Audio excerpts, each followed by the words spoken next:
Emil Kadlec here with Football Diehards, the line of scrimmage, a cash game show with some GPP. I'm here with the scholar, John Laub. How are you doing today? I'm doing great. Enjoyed the day of college football so far. It's been a good afternoon, and now we are ready for this slate. We have to be careful on this slate. There are lots of injuries. We're still going to not know every injury, I believe, until 11:30 tomorrow, and then obviously the late kickoffs. So we have to be aware all the time, and we have a lot of options. There's a lot of backup running backs who are getting some opportunity here. We need to navigate and pick the right ones so that we can score points and win. All right, let's hit the first slide. I always like to begin with the sleepers. Where are we going to go where we can save some salary for our viewers? And to me, the first one, the easiest one of the week, is Matt Ryan. I want to attack the Dallas Falcons game. That is the highest game expected over-under right now at 54.5. I like Matt Ryan here because he's at that 6,000 salary, Emil, which is really nice. I mean, not the bare minimum, that 5,500 or 5,000, but Matt Ryan is well above some of these bare minimum backup quarterbacks. We are talking about a player who got his team into the Super Bowl. And this year, Emil, he is averaging 20 fantasy points a game. He's having a good season. No one's talking about him. He's got over 2,100 yards passing, 15 touchdown passes, and Emil, in 4 of the last 5 games, Matt Ryan has produced over 22 DraftKings points. And last week against New Orleans, that shocker, I did not expect the Falcons to beat the Saints. He scored 31.5. I like the game script here. They are huge underdogs. And we know, Emil, what does that tell us? That they're going to be playing from behind. Mm-hmm. Now, Dallas's defense is improved, but they give up a lot of yards. You can't score on Dallas. Now, they're opportunistic. They create turnovers. They score touchdowns. But Matt Ryan's a veteran. He's been around. He's smart. He knows how to beat defenses. Yes, he could go into and have a bad game, but on the road here with expected 54 points on the board, Emil. If you're looking to save a quarterback, I like Matt Ryan for 6,000. He does open up salary for your other positions. Now, this is dependent. I had put this 3 hours ago. I looked at Brandon Bolden because we know Damian Harris is not going to play.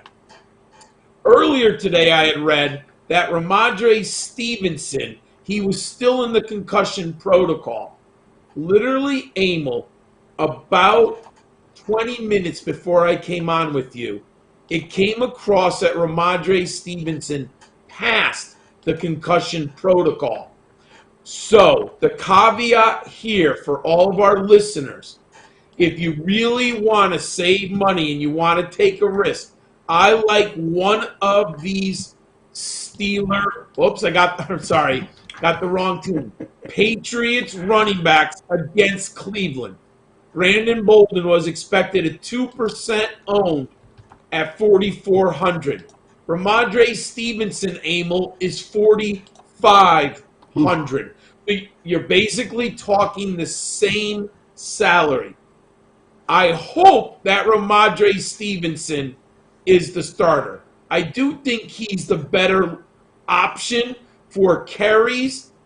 Bolden might be the better option for receptions, but I like Stevenson here. In the last 3 games, he scored 12.5, 4, and 15 DraftKings points. Now, Bolden is fascinating because if you've seen the Patriots, he had 10 points last week against Carolina. And he had this game against the Jets, but everyone, even J.J. Taylor, got into the madness against the Jets. He had 19.9 against the Jets. So I did put Brandon Bolden on this slide. However, I'm going to be watching it very closely all morning, trying to find more updates on Ramondre Stevenson. If Stevenson is healthy, I'm going with Stevenson for massive salary savings and low ownership, especially in GPP. And we'll talk about some strategy on the next slide. And I mentioned there are a lot of value running backs, and we're looking for maybe some difference makers that other viewers, other DFS players are not thinking of. And one player that we've talked about, Emil, a couple times this year, it is Donovan Peoples-Jones. I had talked him up after the game against the Chargers, and then he exploded against Arizona. In the last 3 games, Donovan Peoples-Jones that he's played, he missed one game, he had an injury, he did not play. In the last 3 games that he's played, he has had 16.5, 29, and 12 DraftKings points. I'm sorry, everyone. I made typos. I must have copied and pasted Cardinals for Panthers and screwed that up. I apologize. Obviously, Donovan Peoples-Jones is on Cleveland, and they are going to New England. I like Donovan Peoples-Jones. We know the whole saga about Odell Beckham. He's out of there. But Donovan Peoples-Jones dominates man coverage, and he beats people deep. You had mentioned before we were on the air, Emil, he only had 2 receptions, but he had 86 yards last week and a touchdown. So does that worry you at all? Well, here's what's interesting. It does, obviously, because we're always looking for opportunity. But I try to balance, Emil, opportunity with high efficiency. The one thing I can say about Donovan Peoples-Jones, he's a high efficient player. He can do a lot with very little. And also, just to remind ourselves, yeah, they played the Bengals. They ran the ball very well, about 150 yards, 2 touchdowns on the ground, and Baker Mayfield threw 21 passes and completed 14. That sounds like a low game for Baker. He may have a bigger game, a bigger role this week. Hence, Peoples-Jones, may get more targets. Yeah, and you know what's interesting? I thought about this. We know Bill Belichick loves to take away what you do best on offense. The strength of the Cleveland Browns is the offensive line. They're without Nick Chubb. They're without who's the other running back? Hunt. Oh, why can't I remember? Kareem Hunt. They're down to Ernest Johnson. I am convinced Bill Belichick, and he's much smarter than me, he's going to force Baker Mayfield to win this game. Why not just put 8 or 9 men at the line of scrimmage, force Baker to make audibles, and force Baker Mayfield to complete passes down the field? Just take Ernest Johnson out of this game. Now, Cleveland will force the run because that's how they win. But I am worried here, and game script could go away from Cleveland too, right? Mm-hmm. What if New England gets on top?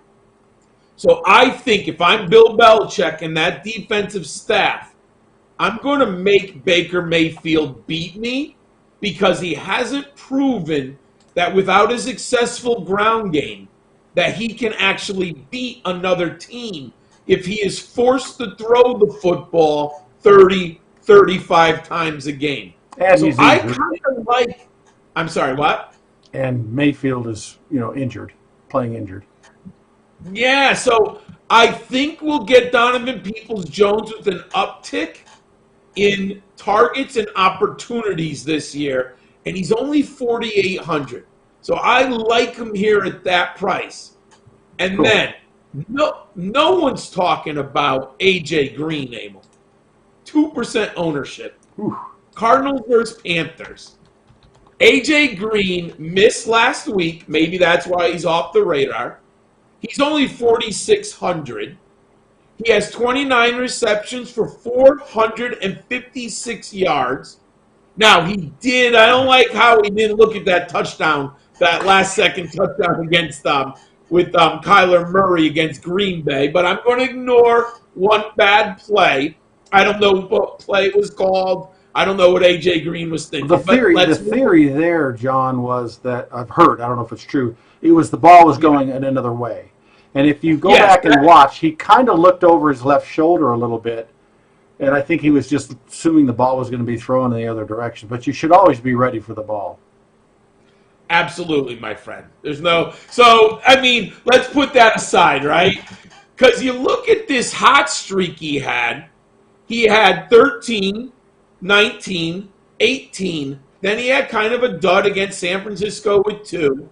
And then he had 19 DraftKings points. And then the last 2 he had 10 and 9. What was the difference? He didn't get in the end zone. If he gets in the end zone, I like him there. Also, we don't necessarily know how healthy DeAndre Hopkins is. I like A.J. Green to bounce back here.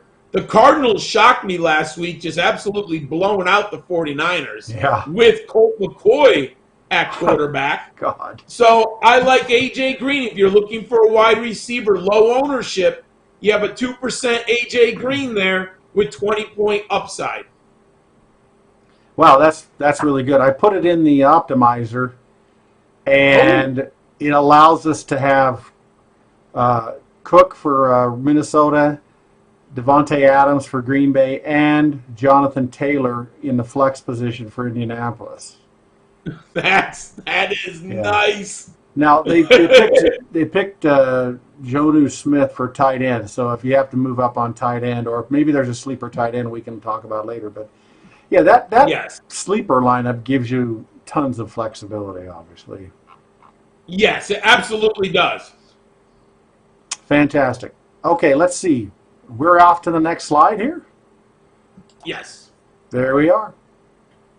Emil, the key, in my opinion, in this week is identifying the right running back who's getting the opportunity. When I went to our percentage of ownership, it seems like the entire DFS community is on Diehards Johnson. I just talked about Diehards Johnson. 25% ownership. So I said to myself, that's not a sleeper if 25% of the DFS community wants Diehards Johnson. We all saw him on that. Was it a Thursday night game? I believe it was a Thursday night game. He was explosive. He scored a touchdown. He did everything that you are looking for.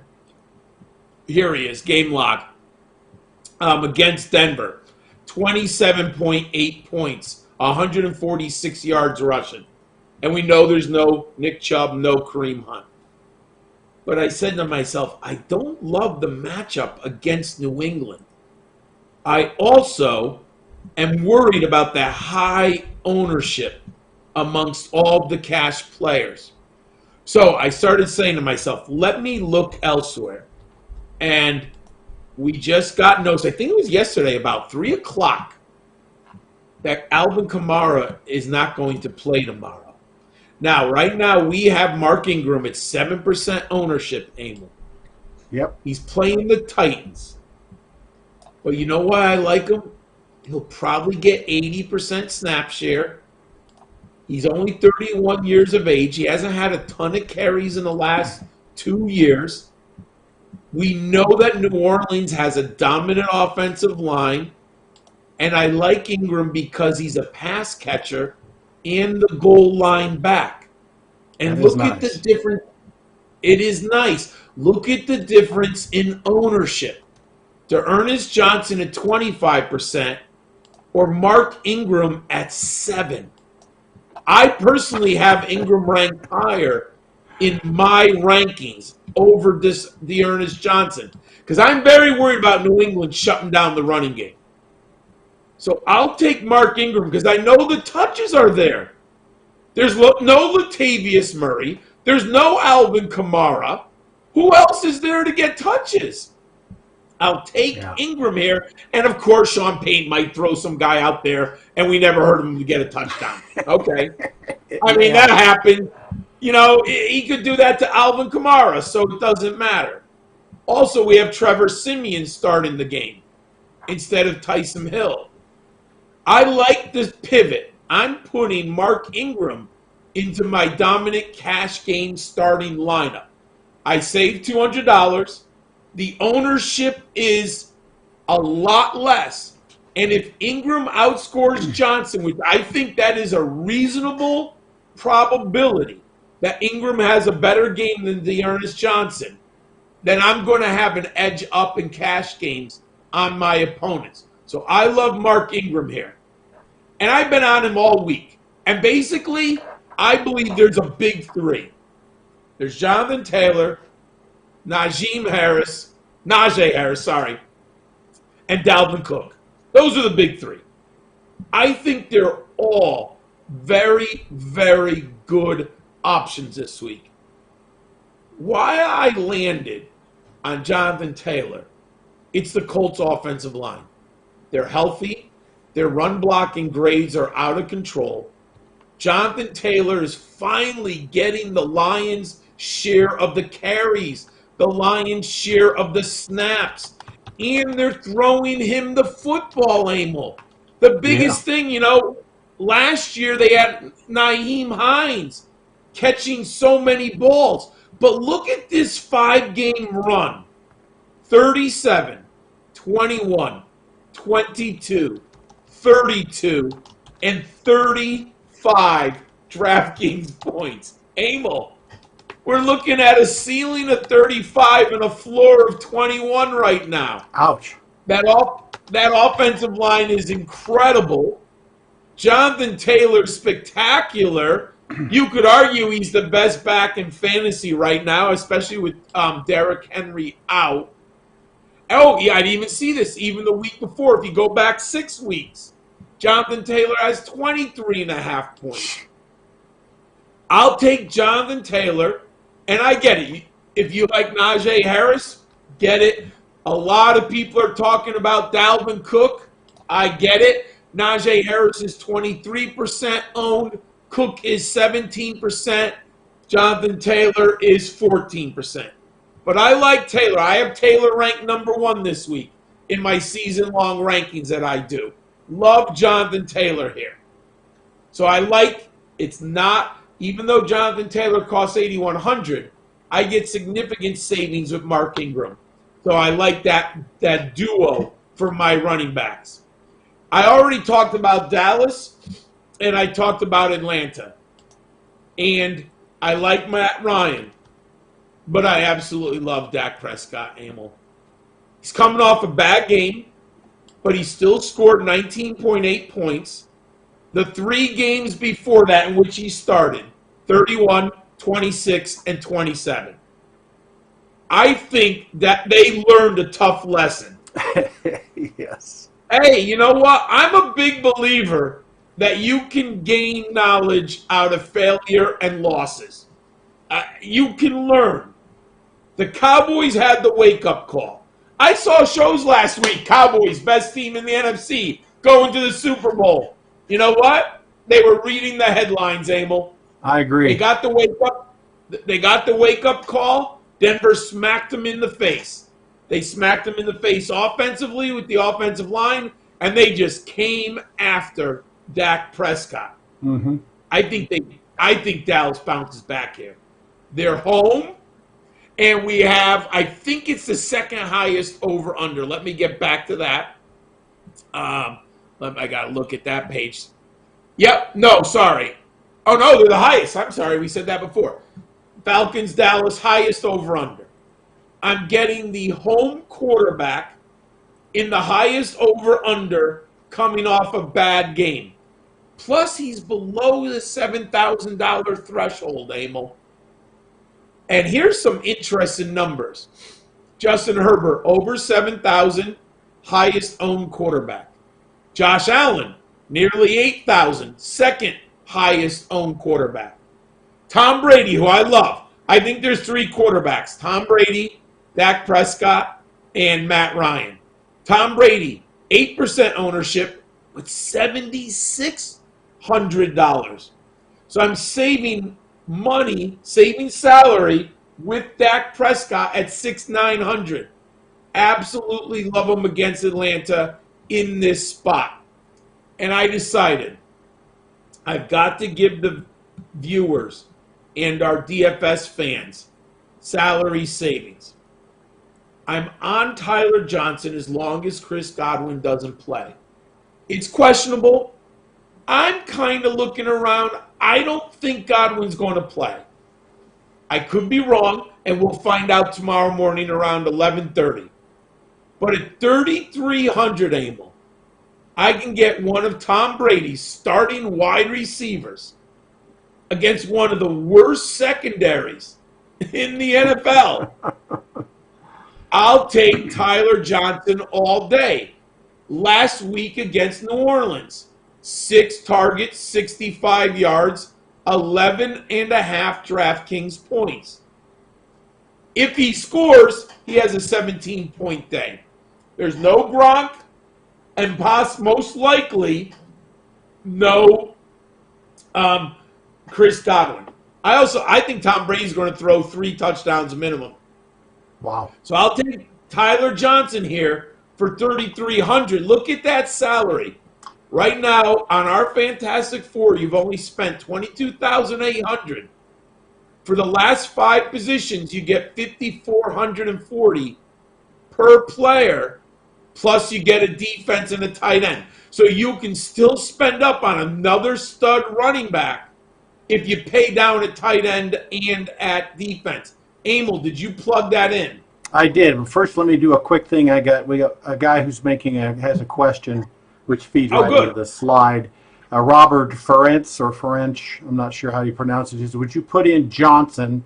I'm assuming he means Tyler Johnson, and Ingram in your cash games. I think we already answered that question. Yes. Yeah. He also has both Tyler and his flex. And in the DraftKings, he's got Connors in his flex. But anyway, sounds like it's aligning quite well with what we've already said so far here.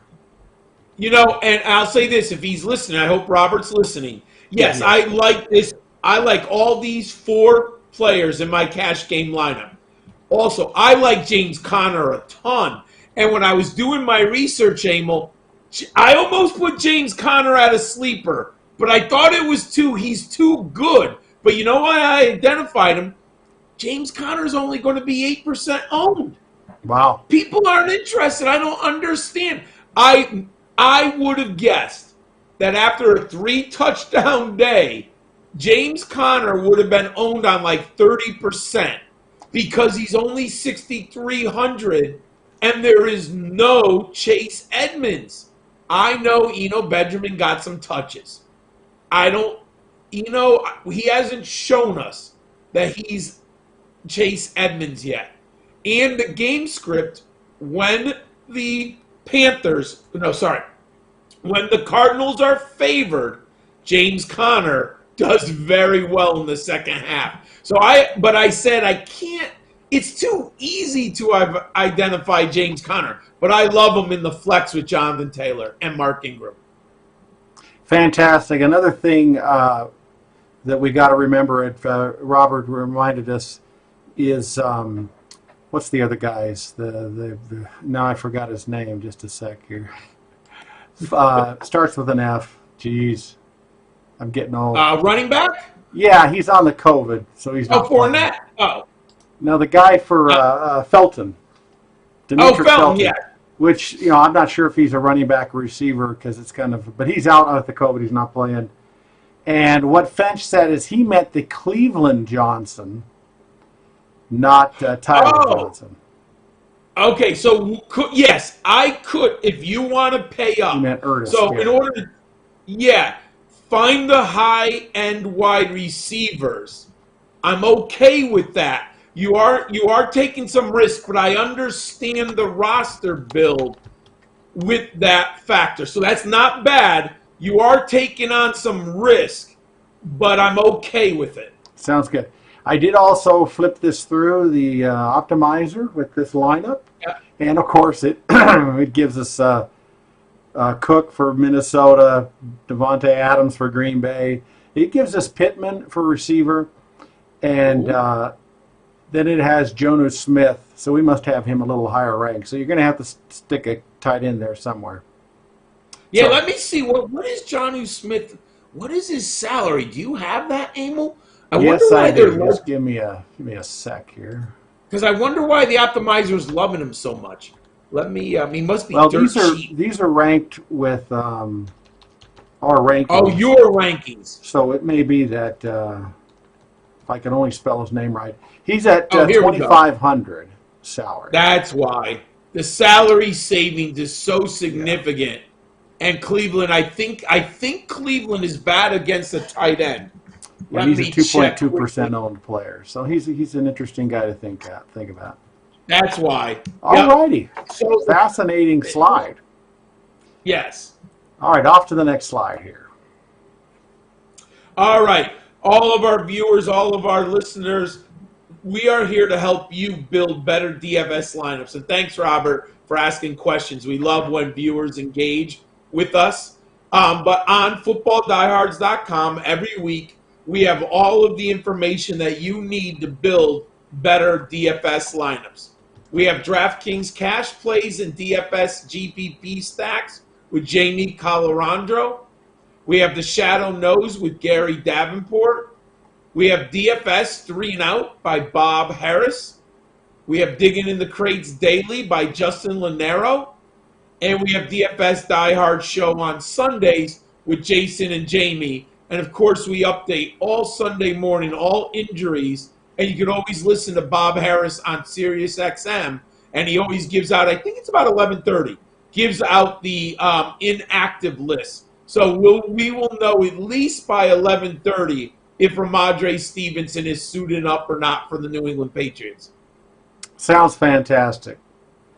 All right, here we go with the final slide. All right, last week our GPP wasn't very good, but that's all right. We're here to help you again. And I'm looking through the ownership, Emil. I'm looking at the high over-under games. And I wanted to do San Diego, Minnesota, because I do think everyone's going to do Dallas and Atlanta. That's the obvious. But when I was looking at Minnesota and San Diego, Justin Herbert's our number 1 owned quarterback. I can't do San Diego. I actually don't like Kirk Cousins in this spot. And all of our listeners know I'm pretty into Kirk Cousins. I use him often in these types of in DFS scenarios. But I actually don't like him this week. I like Dalvin Cook more. So I said, where am I going to go? I'm not going to do Josh Allen. I don't think there's anyone on the backside with the Jets who I'm interested in paying for. Tom Brady. People know Tom Brady. He's 8% owned. I was scrolling down. I'm scrolling down. Emil. Russell Wilson is the 11th owned quarterback right now at 3%. Technically 2.85. I rounded up. When I'm getting a future Hall of Famer who we know can smash at any time. Now he's been injured. 27, 26, 16, 22, and 10. The last time we saw him against the Rams, they kind of laid a stinker. He only had 10. Russell Wilson's back. I know it was a hand injury. Was it a thumb? I think it was specifically a thumb, right, Emil? No, it was in like one of his middle fingers. Okay. So, hey, if the Seahawks are putting him out there, he's good to go in my book. 10-to-1 interception to touchdown to interception ratio. Let me repeat once again. I'm getting Russell Wilson at 3% ownership. We know people are going to be Justin Herbert. We know Josh Allen. We know Dak Prescott. We know Tom Brady. We know Matt Ryan. There are going to be people contrarian in that Dallas game. I'm going to go Russell Wilson here, Emil. 3%. And I'm going to go with both. Because if I'm going to win a GPP, Russell Wilson's got to throw 4 touchdowns. And we know there's no Chris Carson. Yep. And I wanted to put Alex Collins, Emil. I can't do it. There's no ceiling. What's he going to get? Ceiling. There isn't. I mean, I looked and I thought and I debated and I said, what's he do? What's he going to get at best? 70 yards and a touchdown and 2 catches? Not winning a GPP at that. So I said, you know what? If I'm going to win a GPP, Russell Wilson's got to throw 4 touchdowns. 3 of those touchdowns have to go to his 2 guys, Tyler Lockett and DK Metcalf. There's no Jamar Alexander in the secondary. The Packers are bad in the secondary. Mm-hmm. They're weak. Russell Wilson can take advantage of this Green Bay defense in the air. So I'm going to double stack Russell Wilson with Metcalf and Lockett. I'm hoping that one of them goes over 100 for the 3-point bonus and the 2 receivers combined for 3 touchdowns like they did last week with Geno Smith. I love this spot for Seattle's passing game. They're not going to run. They can't run it. We've all seen Alex Collins. I mean, please.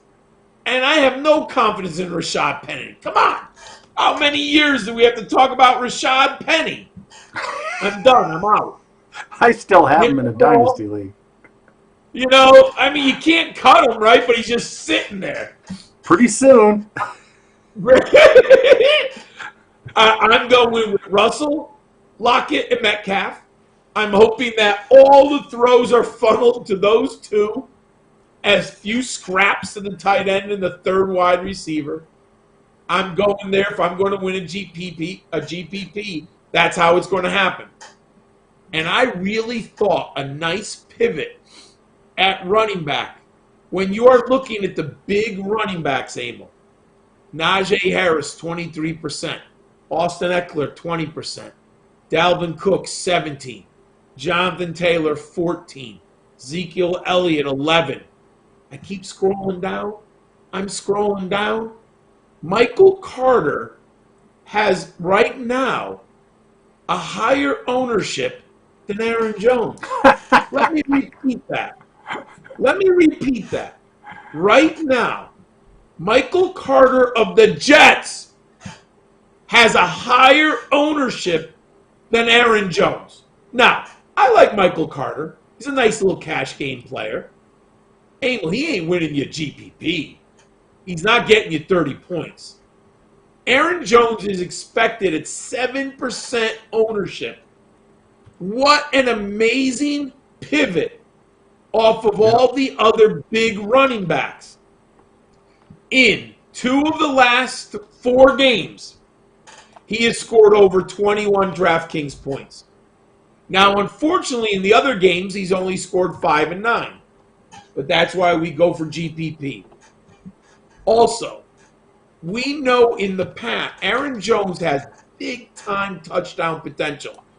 If you go back to the game against Detroit, he had 4 touchdowns, 41 points. Michael Carter does not have that in the realm of outcomes. I'm going to take Aaron Jones, hoping for 1 touchdown rushing, 1 touchdown receiving. Aaron Rodgers is back. I've got to differentiate amongst all of the GPP players.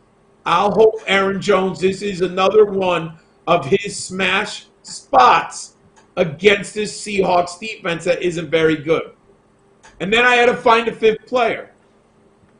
Emil, I only want a guy who can hit a home run. I want someone who can score a 50-yard touchdown. There's only 1 player left. It's Allen Lazard in my book. Allen Lazard scored 17 points against Washington and 12 points against Chicago. With Aaron Rodgers back, I almost guarantee they scheme 1 deep ball to Allen Lazard. And then what turned me on to it, Emil, if you go to our page, I always have to find it because sometimes I can't find it. Stats, there it is. It should be under this one. come on, help me out here. I noticed, I believe he was on the field. Snap count. Last week, Alan Lazard, where is he? And this is with Jordan Love. Alan Lazard was on the field for Green Bay 84% of the snaps, Emil. 63 snaps.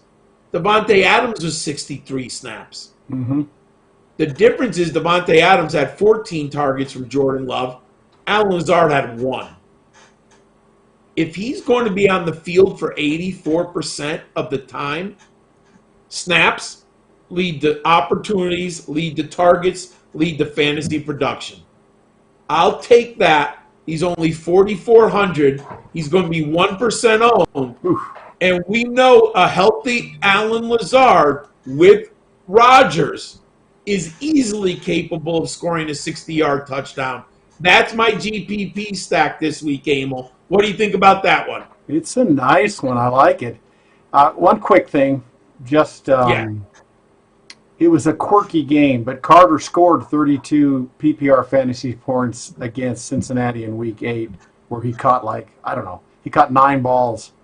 Yeah, I'm probably being a little hard just to make a point. Well, but it's a fluky scenario, and he also has White at quarterback.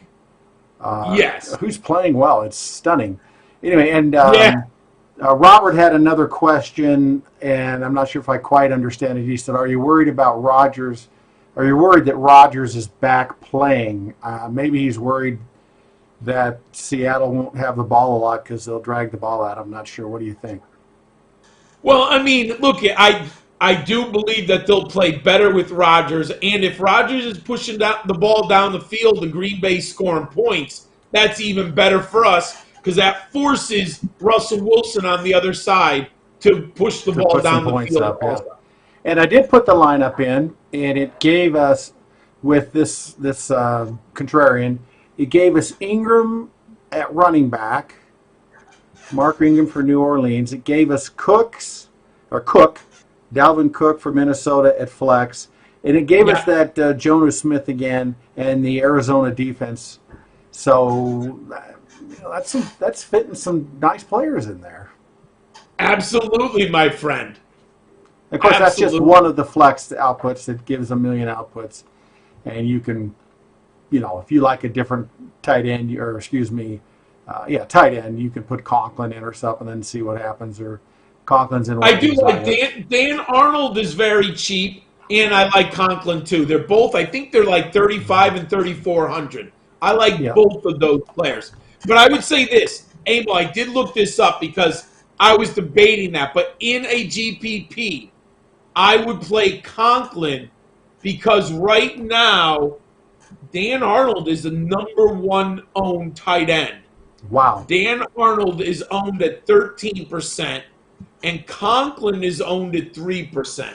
Oh. So if you want to add one of those two tight ends, I would go with Conklin because of differentiation in ownership. Yeah, and I did put Arnold in, and it still looks like a pretty good lineup.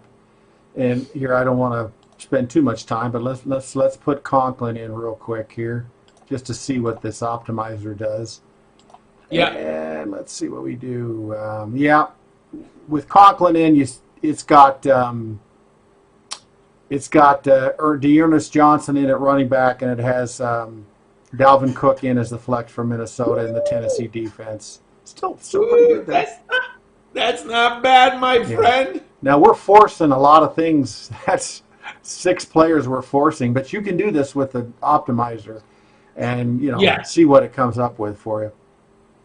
Fantastic. I think I answered all those questions, but go ahead. I'm sorry. No, I was just going to tell our viewers, the optimizer is great to force like 5 or 6 players, and then it'll give you so many different options to work around that. I do tend to like that Dalvin Cook into this lineup, though. That's interesting. Do you? Oh, okay, cool. Yeah, I can't wait to put my lineups in. I put 2 in last week and won 1 and lost 1. And that's how silly I am. I'm too busy, but it was pretty good. It wasn't bad. I forget what happened. Oh, I put in Edmonds in, and he flopped. The injury. But one I still won. The other one I put Wilson in. I put Peoples-Jones in, the one that won from last week, and then I had Edmonds in, which I thought was a great call. It just turned out he twisted his ankle early in the game. Yeah. And, of course, I took a flyer on Jeff Wilson just for the heck of it for GBP and got a donut there. So it was fun. Yeah, I had Chase Edmonds in a lineup. It just, hey, he didn't even have the courtesy to get a touchdown, then leave the game. What a crazy game. That was a lot of fun. Yes. All right, it was a crazy week, especially with Dallas. I think Dallas, as you pointed out, was just, they were listening to their press clippings, and, they're human beings too.